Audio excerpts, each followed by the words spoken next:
नमस्कार, मैं हूं संजय शर्मा। आप देख रहे हैं 4 PM दिल्ली। राजनीति में क्या-क्या हो रहा है आप देख रहे हैं। दैनिक भास्कर के राजनीतिक संपादक केपी मलिक से मैंने बातचीत की। अमित शाह कहाँ गायब हैं?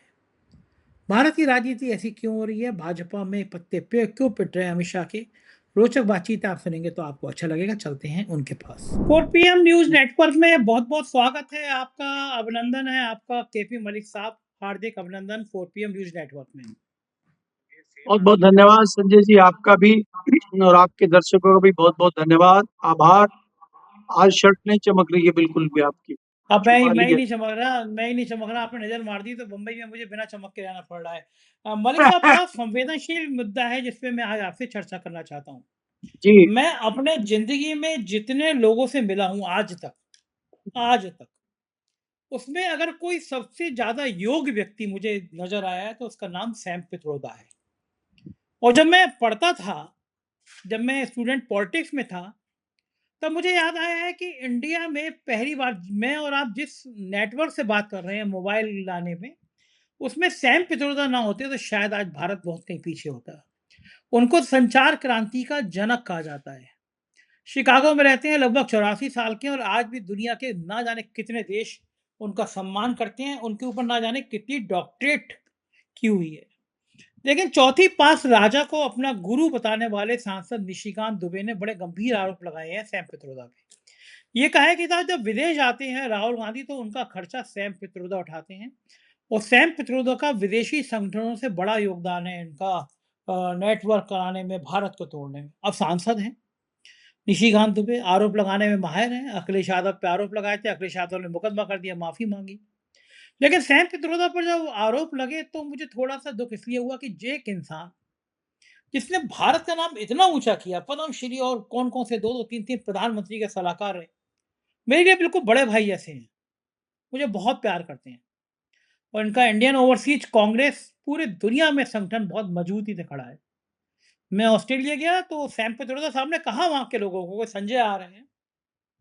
और सैम पित्रोदा साहब के कई मित्र मुझसे मिलने आए वहाँ पे।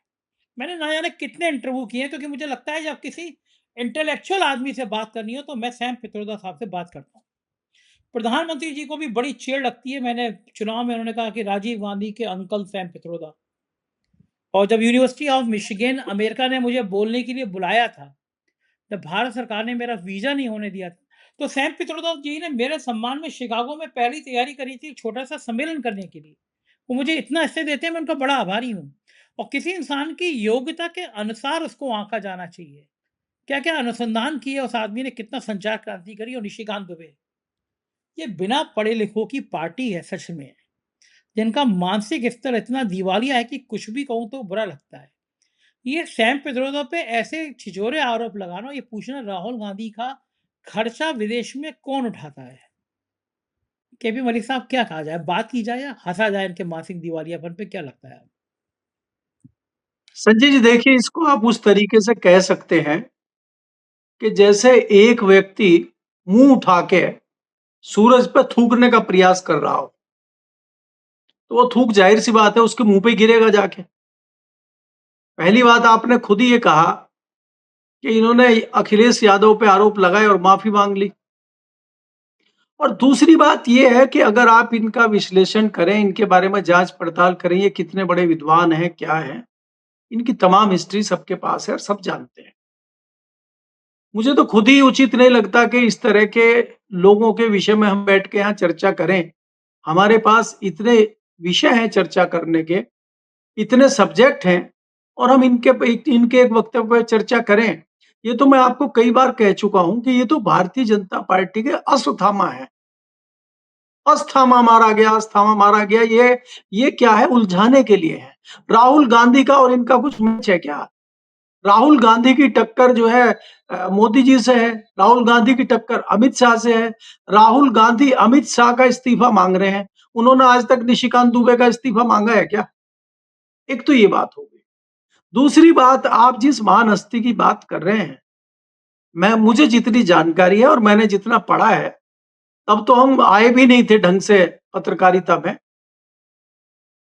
मैंने घटना सुनाई थी, आपके चैनल पे भी सुना चुका हूं पहले, आज दोबारा सुनाता हूं कि राजीव गांधी एक गाँव में पहुँचे थे और वो अमेठी भी जाते थे, बाकी जगह भी जाते थे और मुझे शायद जानकारी वो है कि संजय सिंह उनके साथ थे अमेठी वाले और वो एक गाँव में गए और एक वहाँ पे बड़े बड़ के पेड़ के नीचे वो बैठे और वहाँ सब लोग इकट्ठे हो गए और उन्होंने कहा किसी के पास सिगरेट की डब्बी है? तो कहीं जाओ जैसे गाँव के लोग, अरे भैया ये राजीव गांधी सिगरेट पिएँगे क्या? तो चर्चा इस तरह की वो बड़बड़ाने लगे आपस में। फिर कहा है कि वो हाँ साहब हमारे पास शेर छाप है। शेर छाप एक पीले कलर की छोटी डब्बी होती थी, बोला लाइए। उन्होंने कहा देखिए ये डब्बी थोड़ी छोटी है, इससे एक बड़ा डब्बा इस टाइप का मैं चाहता हूँ कि एक फ़ोन आता है, वो फ़ोन आपके पास रहे और आप भारत में ही नहीं दुनिया में कहीं भी बात कर लें। ये हम बहुत जल्दी परिकल्पना इस बात की कर रहे हैं, ये शुरू होगा। लोग हँस पड़े, मज़ाक किए, "हे! कैसे होगा? वहाँ ढंग से फ़ोन ही नहीं लगे थे लैंडलाइन वाले और ये हवाई बातें कर रहे हैं इस तरह की।" उससे वो जो उन्होंने बात कही थी, उसके पीछे सैम पित्रोदा थे। दूसरा संजय जी मैं अगर आपको बताऊं कि सैम पित्रोदा को अमेरिका से बस 1 वापस सेकंड, 1 लाने से वाले 1 से 1 सेकंड, 1 सेकंड। आप जिस जगह की बात कर रहे हैं, मैं अमेठी में उस घर में गया। वहाँ आज भी उन लोगों ने चबूतरा बना रखा है। वहाँ के एक बुजुर्ग थे 90 साल के, उन्होंने किस्सा बताया कि राजीव गांधी खुद गाड़ी चलाते थे। वो आए, सैम पित्रोदा भी साथ में थे। तो जब सिगरेट जी की डिब्बी दिखाई उन्हें कि इतना बड़ा, तो लोग हँसे कि और ये कहे कि राजीव गांधी नशा करके आए हैं शायद। कैसी बातें कर रहे हैं? कोई आदमी इस फ़ोन से टिकट रिज़र्व करा सकता है, बुकिंग करा सकता है रेलवे की। तो ये बात आज भी अमेठी के लोगों को सैम पित्रोदा और राजीव गांधी की याद है। मैं उस गाँव में गया, मैंने उस व्यक्ति का इंटरव्यू किया, 4 में पड़ा हुआ है। तो आप कुछ बात कर रहे थे, कंटिन्यू, सॉरी मैंने संजय बीच में जी रोका। मैं इसीलिए कह रहा था कि मेरी भी सैम पित्रोदा से जब वो योजना आयोग में थे तमाम मुलाकातें भी हुई है, उनसे डिस्कशन भी होती थी। बड़े अच्छे, बड़े सुलझे हुए आदमी हैं और अब वो इन सब चीज़ों से ऊपर उठ चुके हैं। उनकी कोई इच्छाएँ थोड़ी बची हुई हैं, उन्होंने सब कुछ देख लिया। लेकिन देश के ऊपर उनका बहुत बड़ा एहसान है और राजीव गांधी जैसे व्यक्ति ने, क्योंकि वो बाहर से सारी चीजें देख के आए थे, वो चाहते थे कि हमारा देश भी इन क्षेत्रों में आगे बढ़े। आप देखिए कि मीडिया के क्षेत्र में आगे बढ़ने के लिए उन्होंने प्रेरित किया था अरुण पुरी को, जो आज तक के मालिक हैं। दूसरा, वो नरेश त्रिहान को लेके आए थे कि भाई हमारे यहाँ जो डॉक्टर हैं, अच्छे डॉक्टर नहीं हैं। आप यहाँ पे हार्ट का करिए, उनको एस्कॉर्ट्स के साथ टाई अप करा के एस्कॉर्ट हॉस्पिटल में रखा और आज उनका वेदांता हॉस्पिटल है गुड़गांव में, आज सब परिचित हैं उस बात से। तीसरे एक और व्यक्ति होते थे संजय जी, ललित सूरी। उन्होंने कहा भाई आप 5 स्टार होटल बनाइए, मैं आपको जगह देता हूँ और कनॉट प्लेस में, अब तो ललित के नाम से ही हो गया। पहले उन्होंने 5 स्टार होटल बनाया था और वो उसको सीरीज को देते थे, कभी हॉलिडे इन होता था, कभी हिल्टन होता था। तो अब बाद में उनकी डेथ के बाद उनके बच्चों ने, उनकी पत्नी ने उसका नाम ललित सीरीज रख दिया और ललित के तमाम होटल आप देखते हैं। ये सब राजीव गांधी की देन है। देखिए जो अभी तो नेहरू का एक किस्सा खत्म नहीं हो रहा, दूसरा किस्सा राजीव गांधी का शुरू हो गया ये। आप मुझे बताइए कि 12 साल में हमारे स्वास्थ्य मंत्री जी, तब पीछे तबीयत खराब हो गई या बहाना मारा मीटिंग में ना जाने का, कहीं ना जाने का, एम्स में भर्ती हो गए। एम्स तो नेहरू जी ने बनवाया था। अरे आपने जो 12 साल में बड़े-बड़े हॉस्पिटल बनाए हैं, आप स्वास्थ्य मंत्री हैं, उसमें किसी में भर्ती होते। वहां दिखाते कि देखिए हमने अत्याधुनिक बनाया, नेहरू जी वाला तो पुराना है, यहाँ की तो मशीनें पुरानी है, ऐसा कुछ करते। दूसरी बात संजय जी जो इसके अलहदा थी, मैं आपको बताऊं, इसमें एक और व्यक्ति थे जो अजीत सिंह वापस आए थे अमेरिका से। उन्होंने भी बड़ा सपना अपने देश के लिए देखा था और जब वो उद्योग मंत्री बने, उन्होंने तमाम डिस्कशन इस तरह के किए थे कि हम इंडस्ट्री को भारत में किस प्रकार से आगे बढ़ा सकते हैं। लेकिन कुछ लोग दुश्मन होते हैं तरक्की के और उस टाइम के लोगों के टांग खींचने वाले, वो चीजें नहीं हो पाई। तो ये एक मोटा मोटी एक इस तरह का किस्सा है। दूसरी बात आप ये देखिए कि जो हम जिक्र कर रहे हैं, आज आप उसके ऊपर उंगली उठा रहे हैं। अब वो व्यक्ति यही कहता है, जैसे आपने सुना हो कभी कि ईसा मसीह कहते थे कि ये अबोध लोग हैं, इनको जानकारी नहीं है, ईश्वर इनको माफ करना। तो वो अगर आप सैम पित्रोदा से इस बारे में पूछेंगे तो वो कहेंगे कि इस अबोध बालक को मैं ईश्वर से प्रार्थना करता हूँ कि वो इनके माफ करे। इससे ज्यादा इनके बारे में कुछ नहीं कहा जा सही सकता। बात है, सही बात है, ना कोई कहना भी इनका नहीं विजन चाहिए। है, ना कोई इनका विजन है, ना इनको कुछ पता है।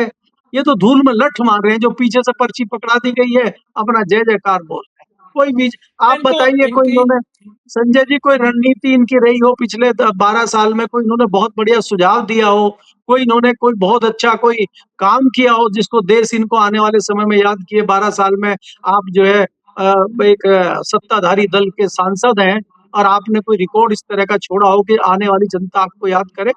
हम क्यों याद कर रहे हैं इन लोगों को? हम क्यों याद लोग तो कर रहे हैं इनको भी सैम पित्रोदा का? लोग तो इनको भी डिग्री दुबे कहते हैं। तो मैं वही आपको कह रहा हूं, तो ये आपका भी नाम इतिहास में आ गया, तो आपको किस तरीके से याद किया जाएगा, ये तो इनको सोचना चाहिए ना। इतिहास में तो ये भी दर्ज हो गए, तो आपको किसके लिए याद किया जाएगा? आपने बता ही दिया किसके लिए याद किया जाएगा, इनको डिग्री और पारिवारिक आरोप भी हैं इनके ऊपर, उस विषय में भी तो याद किया जाएगा ना इनको। और ये बड़ी आज बात तो है। ये है कि संजय संजय जी, उस जमाने में तो इंटरनेट था नहीं। राजीव गांधी के, पित्रोदा के, बाकी लोगों के बहुत सारे तमाम किस्से होंगे। बहुत सारे लोगों को जितनी जानकारी मैंने आपको दी है, बहुत सारे लोगों को ये जानकारी भी नहीं होगी। लेकिन आज की निशिकांत दुबे जी की जानकारी और दूसरे क्रांतिकारियों की जानकारी तो सब नेट पे है आज, सब उपलब्ध है, असल में उनको सब 1 मिनट में उनको आ जाएगी। तकलीफ ये है, मलिक साहब, तकलीफ ये है कि तमाम नौटंकी कर ली, निशिकांत दुबे को मंत्री नहीं बनाया गया। तो मंत्री ना बनाने की पीड़ा जो है, पिछले दिनों मैंने एक किस्सा बता दिया था। यहाँ पे बड़ी चर्चा है, मेरे पास कोई सबूत नहीं है, लेकिन बड़ी चर्चा है, उनके भाई साहब हैं छोटे। तो यहाँ वो ईडी के अफसरों से बड़ी डील, भारी डील की चर्चा थी। गुजरात के कुछ व्यापारी थे और गुजरात के व्यापारियों से ईडी के नाम पर कंप्रोमाइज़ कराना। और मैं कह रहा हूँ, मैं फिर कोई सबूत नहीं, बाद में निशिकांत मुझ पे मुकदमा कर दे। लेकिन अमित शाह जी, आप पड़ताल करा लीजिएगा। मुंबई के सारे उद्योगपति जानते हैं कि निशिकांत दुबे के भाई यहाँ पे मुंबई में कर क्या रहे थे। ईडी का कौन-कौन अफ़सर उनसे मिला, किस-किस ईडी के अफ़सर से उन्होंने बयाने लिए, ये सारी कहानी पता चल जाएँगी आपको। दूसरा, ये राहुल गांधी के विदेश यात्रा पर सवाल उठा रहे हैं। सुना है अपने विश्व गुरु जी फिर उनका मन भर गया, भारत से विदेश आ रहे हैं। और उधर कॉकरोच पार्टी के लोग 5 तारीख को फिर से नई क्रांति की शुरुआत की चुनौती दे रहे हैं कि एक बार फिर से आर-पार होगा। विश्व गुरु जी विदेश में बस ही क्यों नहीं जाते? इतनी याद जब विदेश की आती है तो। देखिए संजय जी, आप ये देखिए कि हम अगर थोड़ा सा इस पे डिफरेंट वे से चर्चा करें, चाहे हमारी विदेश नीति हो, चाहे हमारी तेल नीति हो, चाहे हमारी रेल नीति हो, मोदी जी ने छांट-छांट के ब्यूरोक्रेट को मंत्री बनाया था, शायद ये सोच के कि ब्यूरोक्रेट अच्छा काम करेंगे। और जितने मुझे नॉलेज है ब्यूरोक्रेट के बारे में, वो ना आसानी से काम होने देते और ना करते वो फाइल को दबाने का काम ज़रूर कर सकते हैं। तो एक नहीं, मैं 3 नौकरशाहों का उदाहरण आपको दे रहा हूँ, चाहे तेल मंत्री को लीजिए, चाहे रेल मंत्री को लीजिए, चाहे विदेश मंत्री को लीजिए। क्या आपको लगता है कोई अभूतपूर्व काम इन दोनों ने किया हो? और तेल मंत्री हमारे लड़ गए हों ईरान के साथ, अमेरिका के साथ, रशिया के साथ, नहीं हम अपनी पॉलिसी के हिसाब से चलेंगे। ईरान आपके पीछे पड़ा हुआ है। अभी आपके यहाँ ब्रिक है, ब्रिक की बैठक है आने वाली 18 तारीख को भारत में। अब चाइना, ईरान और उसमें रशिया के पुतिन भी आएंगे, तो वो पूछेंगे आपसे कि भाई हम अपनी एक ऐसी मुद्रा बनाएं जो हम आपस में उसमें व्यापार करें। तो क्या हमारे महामानव और क्या हमारे क्रांतिकारी मंत्री, इनकी हिम्मत है कि अमेरिका के खिलाफ ये प्रस्ताव पारित कर दें कि हाँ भाई हम अपनी मुद्रा बनाएंगे? तो ये किस लिए फिर मंत्री बनाए आपने? किस लिए आप विदेश नीति कर रहे हैं? क्या हुआ आपकी विदेश नीति का? इससे बढ़िया विदेश नीति तो शायद सुषमा स्वराज बना लेती। इससे बढ़िया विदेश नीति तो आप कोई दूसरा मंत्री नेता बना लेते, वो शायद कर लेता। तो आपने जो छांट के ब्यूरोक्रेट बनाए हैं, ये कौन सी नीति हमारी बढ़िया बना के लाए हैं? इन्होंने क्या किया है? एक आपके दूसरे नौकरशाह थे, 10 साल पावर मिनिस्ट्री में वो रहे। बताइए क्या अभूतपूर्व योगदान उन्होंने पावर मिनिस्ट्री में दिया है? चुनाव हार के बैठ गए और अब भाजपा को ही रोज गालियां दे रहे हैं। कोई मौका नहीं छोड़ते गरियाने का भाजपा को। ये जो मंत्री अभी बने हुए हैं नौकरशाह, जब ये मंत्री नहीं रहेंगे, ये भी गरियाएंगे क्या? ये भी पूछ लो। तो मेरा कहने का मतलब है कि आपकी योजनाएं कोई समझ में नहीं आ रही हैं। आप देश में अभी भी आप कोशिश कर रहे हैं कि वन नेशन वन इलेक्शन करेंगे, चुपचाप परिसीमन ले आएंगे। मानसून सेशन 13 तारीख को खत्म हो गया है, अभी तक उसका नोटिफिकेशन नहीं आया राष्ट्रपति के यहाँ से। क्या चुपचाप अंधेरे में पास करवाना चाह रहे हैं क्या परिसीमन को चुपचाप कर लें? ऐसा भी कुछ कर रहे हैं क्या? तो बहुत सारी चीजें अंदर ही अंदर चल रही है। लेकिन संजय ठीक जी, बात जो है। बड़ी जानकारी आ रही है, जो बड़ी जानकारी आ रही है, बीच में कोई सवाल आपका हो तो वो पूछ लीजिए, वो जानकारी फिर मैं बचा कर रख लेता हूँ। जी। मैं ये कह रहा था कि काँवड़ यात्रियों के बड़े प्यारे-प्यारे वीडियो वायरल हो रहे हैं, और जो वीडियो वायरल हो रहे हैं उसमें देख के लग सकता है कि विशुद्ध गुंडे भी इतना भारी उत्पात नहीं मचा सकते, कहीं पुलिस वालों को मार रहे हैं, पीट रहे हैं, गाड़ी तोड़ रहे हैं।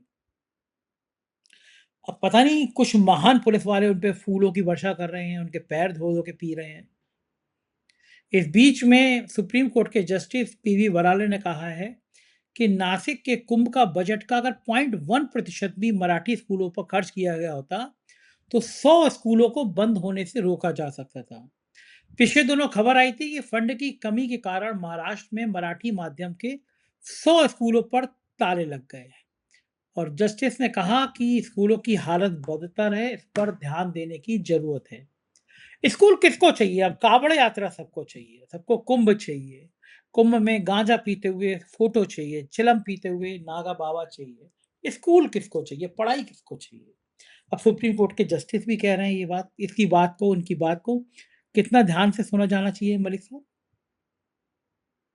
संजय जी, देखिए, जब से हमने पत्रकारिता करना शुरू किया है, 3.5-4 दशक हो गए हैं, हमने कभी सुप्रीम कोर्ट के जजों पे, सुप्रीम कोर्ट के चीफ जस्टिस पे इस तरह की टिप्पणी होते ना देखी है, और ना चीफ जस्टिस को इस तरह की टिप्पणी करते हुए देखा है जो आज हो रही है।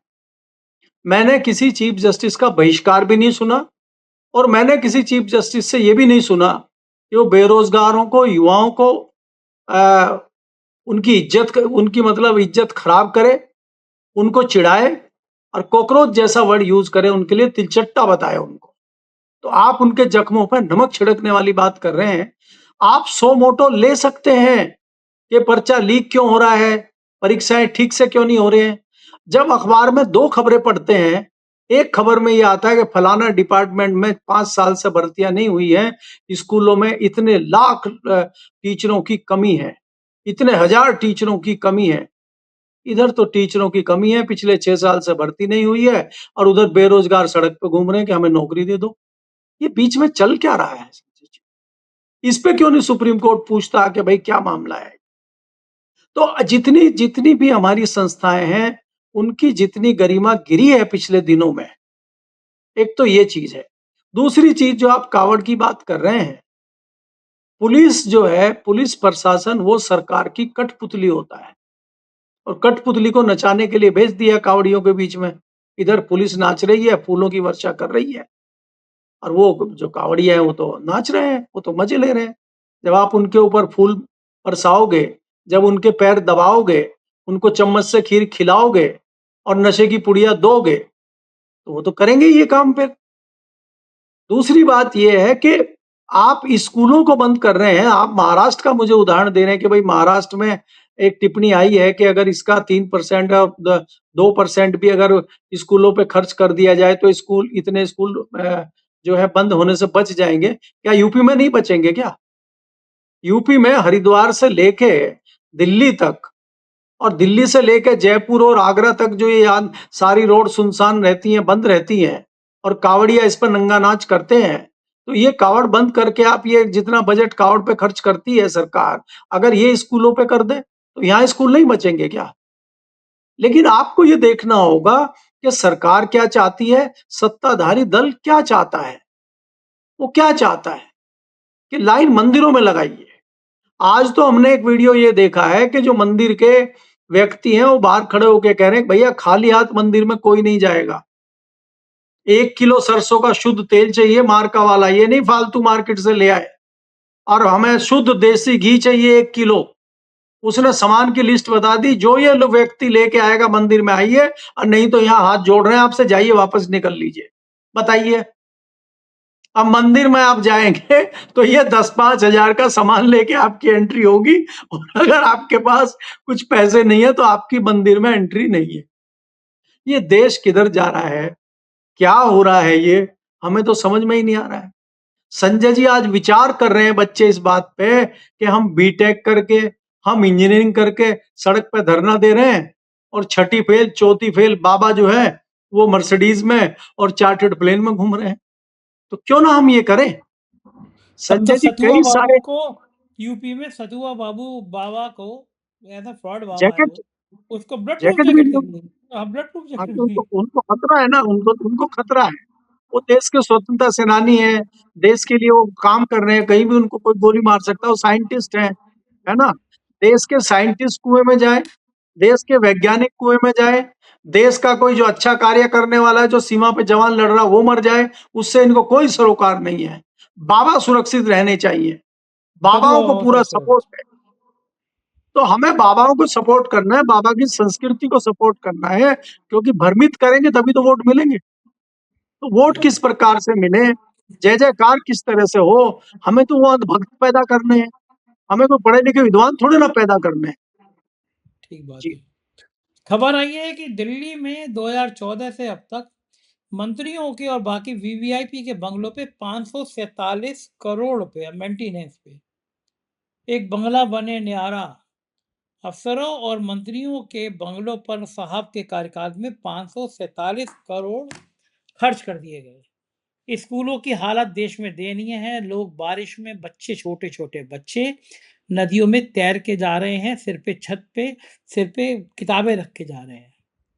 संजय सिंह आम आदमी पार्टी के ढूंढ रहे हैं कि स्कूल गायब कहाँ हो गए। उत्तर प्रदेश में कागजों पे थे, गायब कहाँ हो गए। देश भर में स्कूल बंद किए जा रहे हैं। यहाँ मंत्रियों के, अफसरों के बंगलों पे 547 करोड़ रुपया खर्च हो रहा है। अब ये जैन जी और जैन अल्फा इनका दिमाग ठीक ना करें तो क्या करें। ये टैक्स का पैसे को ऐसे अय्याशी में उड़ा रहे हैं ये। तो ये जैन जी और जैन अल्फा ही ठीक कर सकते हैं, बाकी तो सब कुएं में भांग गिरी हुई है। कोई बोलता ही नहीं है एक दूसरे के लिए, तो हमारा बंगला ठीक कर दो, हम तुम्हारा बंगला ठीक कर दें। संजय जी देखिए, अगर आप बंगले की बात करें, ये लुटियंस जोन में जो बंगले बने हुए हैं, ये 1925 के दौरान के हैं, लगभग 100 साल हो गए। उन बंगलों में मरम्मत का काम होता है, जनरली तब होता है कि एक मंत्री खाली करके जाता है, दूसरा आता है, तो बंगले में मरम्मत होती है। और यहाँ पे करप्शन और भ्रष्टाचार बहुत ज्यादा है।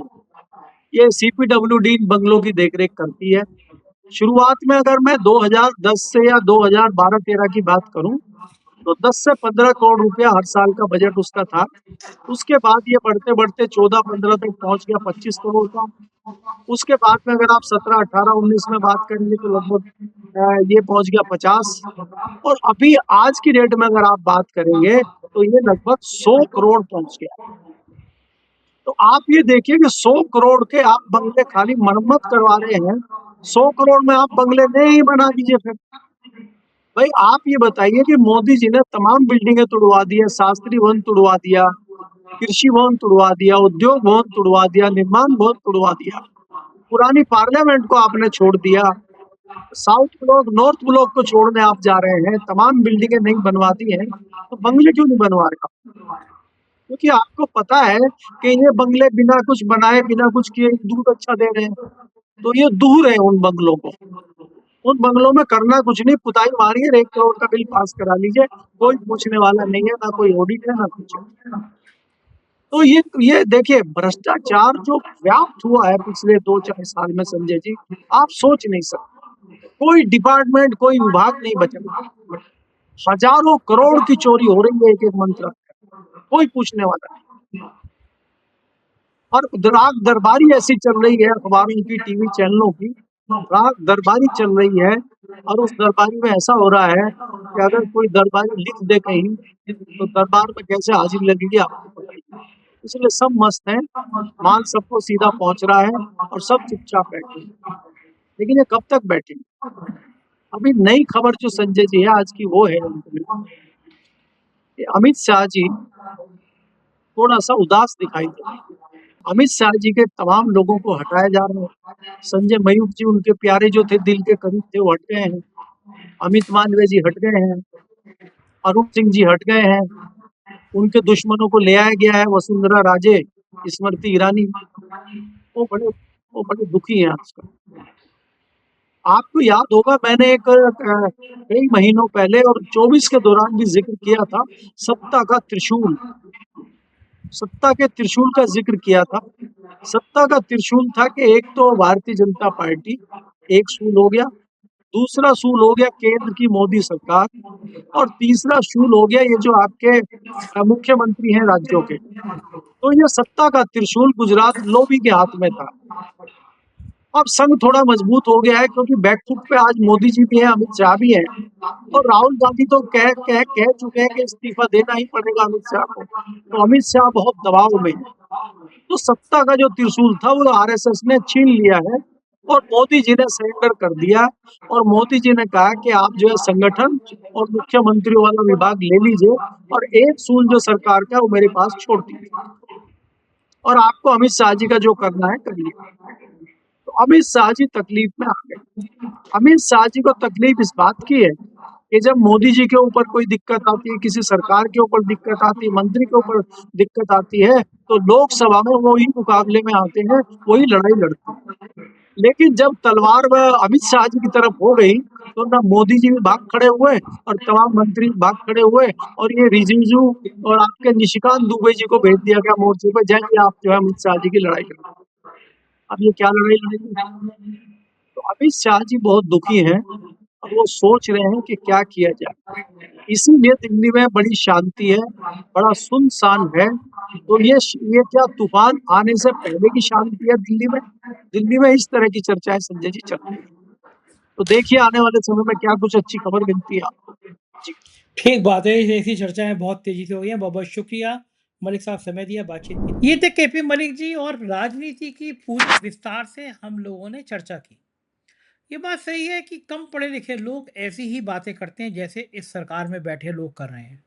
ज्ञान की कोई बात ही नहीं। आप बात करेंगे बच्चों को कावड़ यात्रा कर लो, कुंभ में जाओ, गंजेड़ी, भंगेड़ी, लोगों के संग फ़ोटो खिंचाओ, उनसे बड़ा महिमा मंडी, तो कोई पढ़ाई-लिखाई योग्यता की बात ही नहीं करते सरकार में। क्योंकि आपके बच्चे जागरूक हो जाएँगे, आप जागरूक हो जाएँगे, तो इनसे सवाल पूछेंगे और ये सरकार को परेशानी पैदा करेगा। मैं सही कह रहा हूँ या गलत कह रहा हूँ, कमेंट करके ज़रूर बताइएगा। शुक्रिया इस प्यार के लिए।